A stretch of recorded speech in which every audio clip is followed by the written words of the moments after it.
Hello po guys. Ito nga po pala si Emilita Sabroso.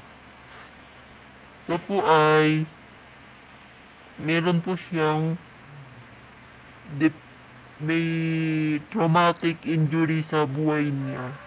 Kaya po siya ganyan, nagsasalita-salita. Yan po. Yan po si nanay. Inadno po kasi siya noon. May mga karanasan po kasi siya nung araw. Kaya po siya nagkaganyan. Hindi po, wala kasi nakakaintindi sa kanya.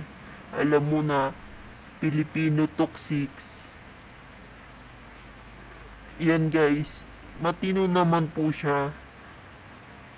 Matino naman po siya. Nakakapagluto, nakakapagsaing, nakakagawa ng sa bahay.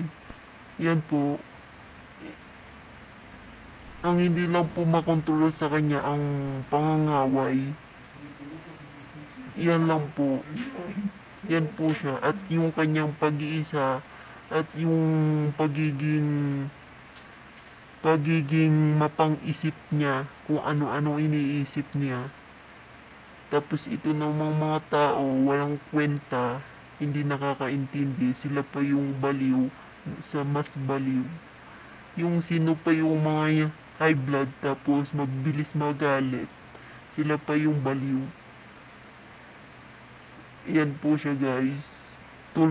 Tunala. Ganyan po siya guys, nag-iisip-isip, nagsasalita. Ayan. May mga traumatic po kasi yan, kaya ganyan. Yan lang po guys. Salamat sa panonood. Thank you po.